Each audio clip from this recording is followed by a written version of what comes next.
ਵਾਹਿਗੁਰੂ ਜੀ ਕਾ ਖਾਲਸਾ ਵਾਹਿਗੁਰੂ ਜੀ ਕੀ ਫਤਿਹ। ਇਹ ਜਗਤ ਇੱਕ ਸੁਪਨਾ ਹੈ। ਸਾਡੇ ਧਰਮ ਸ਼ਾਸਤਰ, ਬਾਣੀ ਔਰ ਪੁਰਾਤਨ ਗ੍ਰੰਥ ਸਾਰੇ ਹੀ ਇੱਕ ਮਤ ਹਨ ਕਿ ਇਹ ਜਗਤ ਇੱਕ ਸੁਪਨਾ ਹੈ। ਅਸੀਂ ਸੁਪਨਾ ਦੇਖ ਰਹੇ ਹਾਂ। ਜੇਕਰ ਇਹ ਸੁਪਨਾ ਹੈ ਤਾਂ ਸੱਚ ਕਿਉਂ ਪ੍ਰਤੀਤ ਹੁੰਦਾ ਹੈ? ਪ੍ਰਸ਼ਨ ਹੈ। ਜੇਕਰ ਇਹ ਸੁਪਨਾ ਹੈ ਤਾਂ ਸੱਚ ਪ੍ਰਤੀਤ ਕਿਉਂ ਹੁੰਦਾ ਹੈ? ਸੱਚ ਪ੍ਰਤੀਤ ਇਸ ਕਰਕੇ ਹੁੰਦਾ ਹੈ ਕਿ ਅਸੀਂ ਅਸਲ ਜੋ ਜਾਗਰਤ ਹੈ ਉਹ ਦੇਖੀ ਨਹੀਂ। ਉਸ ਨੂੰ ਅਸੀਂ ਸੁਣਿਆ ਜ਼ਰੂਰ ਹੈ ਪਰ ਅਨੁਭਵ ਨਹੀਂ ਕੀਤਾ, ਦੇਖਿਆ ਨਹੀਂ। ਜਦੋਂ ਕੋਈ ਸੁਪਨੇ ਦੇ ਵਿੱਚ ਹੁੰਦਾ ਹੈ ਤੇ ਉਸ ਦੀ ਸੁਪਨਾ ਚੱਲ ਰਿਹਾ ਹੁੰਦਾ ਹੈ, ਉਦੋਂ ਤੱਕ ਉਹ ਸੁਪਨਾ ਸੱਚ ਹੈ ਜਦੋਂ ਤੱਕ ਸੁਪਨਾ ਚੱਲ ਰਿਹਾ ਹੈ। ਜਦੋਂ ਕੋਈ ਜਾਗਿਆ ਹੋਇਆ ਪੁਰਸ਼ ਇੱਕ ਸੁੱਤੇ ਹੋਏ ਪੁਰਸ਼ ਨੂੰ ਜਗਾਵੇ ਔਰ ਜਗਾ ਕੇ ਫਿਰ ਪੁੱਛੇ ਕਿ ਤੂੰ ਕੀ ਦੇਖ ਰਿਹਾ ਸੀ, ਤੇ ਉਹ ਆਖਦਾ ਹੈ ਕਿ ਮੈਂ ਸੁਪਨਾ ਦੇਖ ਰਿਹਾ ਸੀ। ਸੁਪਨਾ ਇੱਕ ਝੂਠ ਦਾ ਨਾਮ ਹੈ। ਜਿਹੜਾ ਝੂਠ ਹੈ ਉਹ ਸੁਪਨਾ ਹੈ। ਆਕਾਸ਼ੀ ਪਲਾ ਦੇਖੇ, ਸੁਪਨੇ ਦੇ ਵਿੱਚ ਆਕਾਸ਼ੀ ਬੱਦਲ ਦੇਖੇ, ਬਰਸਦੇ ਵੀ ਦੇਖੇ, ਪਰ ਜਦੋਂ ਜਾਗ ਕੇ ਦੇਖਿਆ ਤੇ ਕੋਈ ਧਰਤੀ ਗਿੱਲੀ ਨਹੀਂ ਸੀ, ਕੋਈ ਆਕਾਸ਼ ਦੇ ਵਿੱਚ ਬੱਦਲ ਨਹੀਂ ਸੀ। ਉਹ ਇੱਕ ਸੁਪਨਾ ਸੀ। ਸੁਪਨਾ ਝੂਠ ਦਾ ਨਾਮ ਹੈ। ਜਿਤਨੇ ਸਾਡੇ ਮਾਤਾ ਪਿਤਾ, ਧੀਆਂ ਪੁੱਤਰ, ਸਕੇ ਸੰਬੰਧੀ, ਇਹ ਦੁਨੀਆ, ਪਹਾੜ, ਪਰਬਤ, ਨਦੀਆਂ, ਆਕਾਸ਼, ਪਤਾਲ,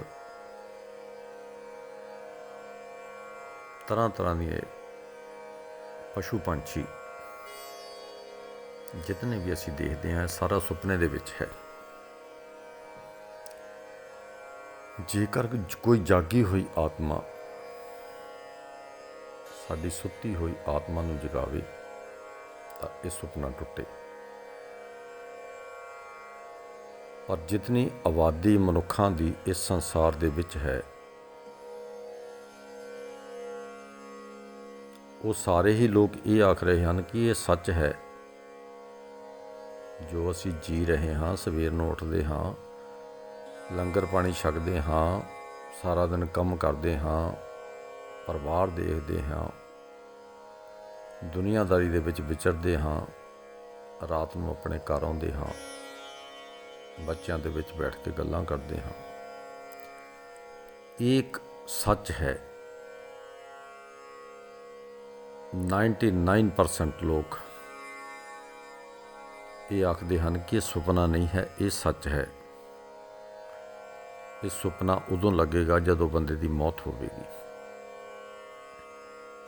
ਕਿਉਂਕਿ ਬੰਦਾ ਅਗਲੀ ਦੁਨੀਆ ਦੇ ਵਿੱਚ ਜਾਵੇਗਾ। ਇਹ ਫਿਰ ਝੂਠ ਲੱਗੇਗਾ। ਸੁੱਤੇ ਹੋਏ ਨੂੰ ਕੋਈ ਇਹ ਆਖੇ ਕਿ ਤੂੰ ਸੁਪਨਾ ਦੇ ਰਿਹਾ ਹੈ, ਇਹ ਝੂਠ ਹੈ, ਤਾਂ ਉਹ ਮੰਨਦਾ ਨਹੀਂ। ਜਦੋਂ ਜਾਗੇਗਾ ਤਾਂ ਫਿਰ ਮੰਨੇਗਾ ਕਿ ਸੁਪਨਾ ਝੂਠ ਸੀ।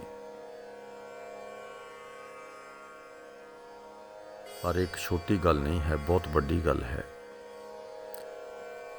ਕਿ ਸਾਰੇ ਲੋਕਾਂ ਨੂੰ ਕ੍ਰੋਸ ਕਰਕੇ ਇਹ ਆਖਣਾ ਕਿ ਇਹ ਸੁਪਨਾ ਹੈ। ਇਹ ਡੂੰਘੀ ਵਾਰਤਾ ਹੈ। ਇਹ ਕੋਈ ਓਪਰੀ ਗੱਲ ਨਹੀਂ। ਅਸੀਂ ਖਾਂਦੇ ਹਾਂ, ਪੀਂਦੇ ਹਾਂ, ਜਾਗਦੇ ਹਾਂ, ਇਹ ਦੁਨੀਆਦਾਰੀ ਦੇਖਦੇ ਹਾਂ। ਸਾਡਾ ਸਰੀਰ ਸਾਡੇ ਨਾਲ ਹੈ, ਦਿਸਦਾ ਹੈ। 84 ਲੱਖ ਜੂਨਾਂ ਨੂੰ ਦ੍ਰਿਸ਼ਟਾ ਰੂਪ ਬਣ ਕੇ ਅਸੀਂ ਦੇਖਦੇ ਹਾਂ। ਪਰ ਇਹ ਸੁਪਨਾ ਟੁੱਟੇਗਾ ਕਿਸ ਤਰ੍ਹਾਂ? ਗੱਲ ਤਾਂ ਇਹ ਹੈ ਕਿ ਟੁੱਟੇਗਾ ਕਿਸ ਤਰ੍ਹਾਂ? ਜੇਕਰ ਅਸੀਂ ਰੋਜ਼ ਹੀ ਪ੍ਰਤੀਤ ਕਰੀਏ ਕਿ ਇਹ ਝੂਠ ਹੈ, ਅਸੀਂ ਇੱਕ ਝੂਠ ਦੀ ਪਿਕਚਰ ਦੇ ਰਹੇ ਹਾਂ। ਦਿਨ ਚੜ੍ਹਦਾ ਹੈ, ਰਾਤ ਪੈ ਜਾਂਦੀ ਹੈ, ਰਾਤ ਸਾਰੀ ਸੌਂ ਕੇ ਫਿਰ ਉੱਠਦੇ ਹਾਂ, ਦਿਨੇ ਫਿਰ ਕੰਮ ਕਰਦੇ ਹਾਂ। ਦਿਨ ਗੁਜ਼ਰ ਜਾਂਦੇ ਹਨ, ਰਾਤਾਂ ਗੁਜ਼ਰ ਜਾਂਦੀਆਂ ਹਨ, ਮਹੀਨੇ ਗੁਜ਼ਰ ਜਾਂਦੇ ਹਨ, ਉਸ ਤੋਂ ਬਾਅਦ ਸਾਲ ਗੁਜ਼ਰ ਜਾਂਦੇ ਹਨ, ਫਿਰ ਸਾਰਾ ਜੀਵਨ ਗੁਜ਼ਰ ਜਾਂਦਾ ਹੈ। ਇਹ ਝੂਠ ਨੂੰ ਦੇਖਦੇ ਦੇਖਦੇ ਬੰਦਾ ਇਤਨਾ ਪਰਿਪੱਕ ਹੋ ਜਾਂਦਾ ਹੈ ਕਿ ਝੂਠ ਹੀ ਸਾਡੇ ਸਾਹਮਣੇ ਸੱਚ ਬਣ ਕੇ ਖੜਾ ਹੋ ਜਾਂਦਾ ਹੈ। ਪਰ ਇਹ ਜੋ ਸੱਚਾ ਹੋਵੇ ਤਾਂ ਫਿਰ ਇਹ ਬਦਲੇ ਨਾ।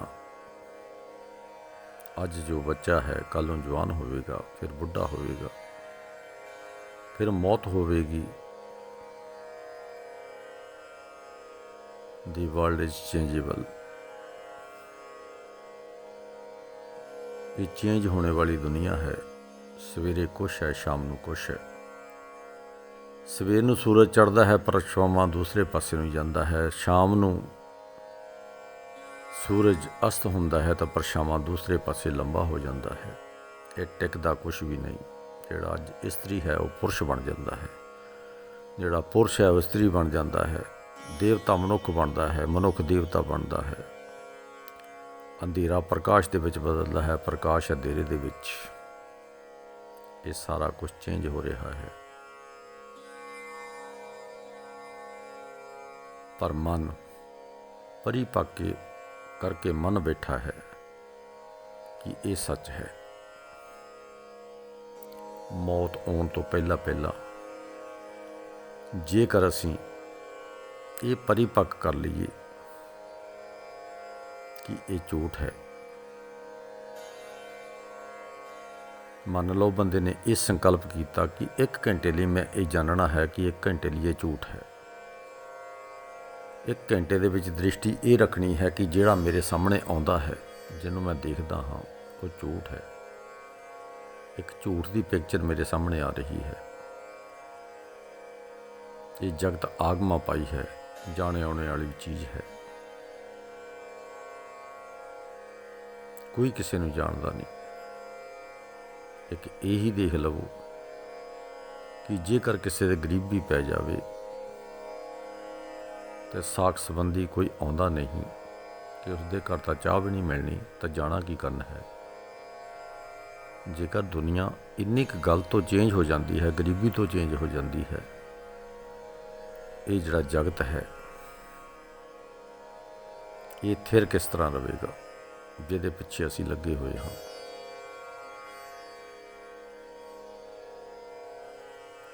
ਇੱਕ ਬ੍ਰਿਕਸ਼ ਬੀਜ ਰੂਪ ਹੁੰਦਾ ਹੈ।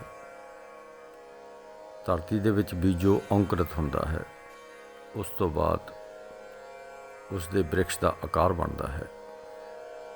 ਬ੍ਰਿਕਸ਼ ਨੂੰ ਫਲ ਲੱਗਦੇ ਹਨ, ਫੁੱਲ ਲੱਗਦੇ ਹਨ। ਫਲਾਂ ਤੋਂ ਬਾਅਦ ਮੁੜ ਕੇ ਬੀਜ ਉਸ ਦੇ ਵਿੱਚ ਫਿਰ ਪੈ ਜਾਂਦਾ ਹੈ।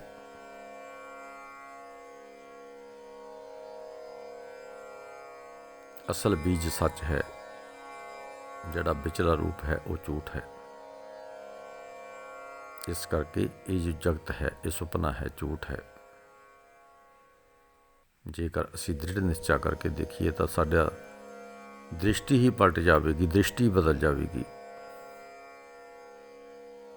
ਕਰਤਾ ਕਾਰਨ ਕਿਰਿਆ ਦ੍ਰਿਸ਼ਟੀ ਦਰਸ਼ਨ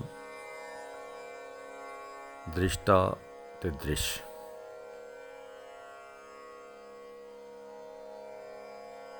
ਇਹ 3 ਕੁਟੀਆਂ ਹਨ, ਕਰਤਾ ਕਾਰਨ ਤੇ ਕਿਰਿਆ, ਦ੍ਰਿਸ਼ਟਾ ਦਰਸ਼ਨ ਤੇ ਦ੍ਰਿਸ਼। ਅਸੀਂ ਦ੍ਰਿਸ਼ਟਾ ਰੂਪ ਬਣਨਾ ਹੈ, ਦਰਸ਼ਨ ਵੀ ਨਹੀਂ ਬਣਨਾ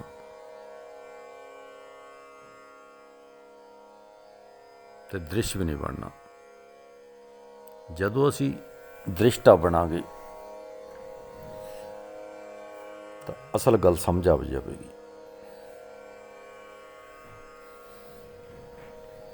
ਜੇਕਰ ਕੋਈ ਰੋਟੀ ਖਾਂਦਾ ਹੈ, ਭੋਜਨ ਛਕਦਾ ਹੈ, ਤਾਂ ਉਹ ਅਨੁਭਵ ਕਰਦਾ ਹੈ ਕਿ ਹੁਣ ਮੈਂ ਰੱਜ ਗਿਆ ਹਾਂ।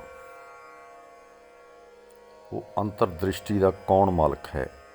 ਕਿਹੜਾ ਦ੍ਰਿਸ਼ਟਾ ਹੈ ਜਿਹੜਾ ਅਨੁਭਵ ਕਰਦਾ ਹੈ? ਅੱਖਾਂ ਦ੍ਰਿਸ਼ ਦੇਖਦੀਆਂ ਹਨ, ਉਸ ਤੋਂ ਪਿੱਛੇ ਇੱਕ ਦ੍ਰਿਸ਼ਟਾ ਬੈਠਾ ਹੈ ਜਿਹੜਾ ਅੱਖਾਂ ਨੂੰ ਵੀ ਅਨੁਭਵ ਕਰਦਾ ਹੈ, ਦ੍ਰਿਸ਼ ਨੂੰ ਵੀ ਅਨੁਭਵ ਕਰਦਾ ਹੈ। ਉਹ ਹੈ ਦ੍ਰਿਸ਼ਟਾ। ਜਦੋਂ ਸੰਸਾਰ ਦੇ ਅਸੀਂ ਦ੍ਰਿਸ਼ਟਾ ਬਣ ਜਾਵਾਂਗੇ ਤਾਂ ਅਸੀਂ ਸੰਸਾਰ ਦੇ ਮਾਲਕ ਬਣ ਜਾਵਾਂਗੇ। ਜਿਸ ਨੇ ਇਸ ਸੰਸਾਰ ਪੈਦਾ ਕੀਤਾ, ਦਿਨ ਰਾਤ ਪੈਦਾ ਕੀਤੇ, ਸੂਰਜ ਚੰਦ ਪੈਦਾ ਕੀਤੇ, ਉਹ ਦ੍ਰਿਸ਼ਟਾ ਰੂਪ ਹੈ। ਇਹਨਾਂ ਨੂੰ ਚੱਲਦੇ ਹੋਏ ਦੇਖ ਰਿਹਾ ਹੈ ਕਿ ਮੇਰੀ ਰਚਨਾ ਹੈ। ਮਾਇਆ ਦੇ ਦੁਆਰਾ ਉਸ ਈਸ਼ਵਰ ਨੇ ਰਚਨਾ ਕੀਤੀ। ਜਦੋਂ ਅਸੀਂ ਦ੍ਰਿਸ਼ਟਾ ਰੂਪ ਬਣ ਕੇ ਈਸ਼ਵਰ ਵਾਂਗੂ ਦੇਖਾਂਗੇ ਸੰਸਾਰ ਨੂੰ, ਤੇ ਅਸੀਂ ਵੀ ਈਸ਼ਵਰ ਪਦ ਨੂੰ ਪ੍ਰਾਪਤ ਹੋ ਜਾਵਾਂਗੇ। ਕਿਉਂਕਿ ਈਸ਼ਵਰ ਜਿਹੜਾ ਹੈ ਦ੍ਰਿਸ਼ਟਾ ਹੈ, ਉਹ ਦੇਖਦਾ ਹੈ। ਬਾਣੀ ਆਖਦੀ ਹੈ, ਕਰ ਕਰ ਵੇਖੈ ਕੀਤਾ ਆਪਣਾ ਜਿਉਂ ਤਿਸ ਦੀ ਵਡਿਆਈ। ਆਪਣੇ ਕੀਤੇ ਹੋਏ ਨੂੰ ਦੇਖਦਾ ਹੈ ਦ੍ਰਿਸ਼ਟਾ ਰੂਪ ਹੋ ਕੇ। ਨਾ ਉਸ ਨੂੰ ਸੁੱਖ ਹੈ, ਨਾ ਉਸ ਨੂੰ ਦੁੱਖ ਹੈ, ਨਾ ਉਹ ਕਰਮ ਦੇ ਅਧੀਨ ਹੈ। ਸਾਰੀ ਦੁਨੀਆ ਦੇ ਮੱਥੇ ਦੇ ਉੱਤੇ ਲੇਖ ਲਿਖੇ ਹੋਏ ਹਨ, ਪਰ ਪਰਮਾਤਮਾ ਦੇ ਮੱਥੇ ਦੇ ਉੱਤੇ ਕੋਈ ਲੇਖ ਨਹੀਂ। ਉਹ ਅਲੇਖ ਰੂਪ ਹੈ। ਇਸ ਕਰਕੇ ਅਸੀਂ ਦ੍ਰਿਸ਼ਟਾ ਬਣਨ ਦੀ ਕੋਸ਼ਿਸ਼ ਕਰੀਏ, ਨਾ ਕਿ ਦ੍ਰਿਸ਼। ਜਦੋਂ ਅਸੀਂ ਦ੍ਰਿਸ਼ਟਾ ਬਣ ਜਾਵਾਂਗੇ ਤਾਂ ਫਿਰ ਉਹ ਈਸ਼ਵਰ ਕੋਟੀ ਦੀ ਪਦਵੀ ਨੂੰ ਪ੍ਰਾਪਤ ਹੋਵਾਂਗੇ। ਈਸ਼ਵਰ ਵਿੱਚ ਔਰ ਸਾਡੇ ਵਿੱਚ ਕੋਈ ਫਰਕ ਨਹੀਂ ਰਹੇਗਾ। ਭਗਤ ਕਬੀਰ ਦੀ ਬਾਣੀ ਦਾ ਸ਼ਲੋਕ ਹੈ, ਅਬ ਤੋ ਜਾਏ ਚੜੇ ਸੰਘਾਸਣ, ਮਿਲੇ ਹੈ ਸਾਰੰਗ ਪਾਣੀ, ਰਾਮ ਕਬੀਰਾ ਏਕ ਪਇਓ ਹੈ, ਕੋਈ ਨਾ ਸਕੇ ਪਛਾਣੀ। ਰਾਮ ਦੇ ਵਿੱਚ ਤੇ ਕਬੀਰ ਦੇ ਵਿੱਚ ਕੋਈ ਭੇਦ ਨਹੀਂ। ਉਹ ਰਾਮ ਵੀ ਦ੍ਰਿਸ਼ਟਾ ਰੂਪ ਹੈ, ਕਬੀਰ ਵੀ ਦ੍ਰਿਸ਼ਟਾ ਰੂਪ ਹੈ। ਸਿਰਫ ਬਿਰਤੀ ਨੂੰ ਸੁਲਝਾਉਣ ਦੀ ਗੱਲ ਹੈ। ਨਾ ਕਰਮ ਸਾਨੂੰ ਛੋਹ ਸਕਣਗੇ, ਨਾ ਇਹ ਸੰਸਾਰ ਛੋਹ ਸਕੇਗਾ। ਫਿਰ ਜੈ ਤੇ ਉਪਜੀ ਨਾਨਕਾ, ਲੀਨ ਤਾਹੀਂ ਮਹਿਮਾਨ। ਵਾਹਿਗੁਰੂ ਜੀ ਕਾ ਖਾਲਸਾ, ਵਾਹਿਗੁਰੂ ਜੀ ਕੀ ਫਤਿਹ।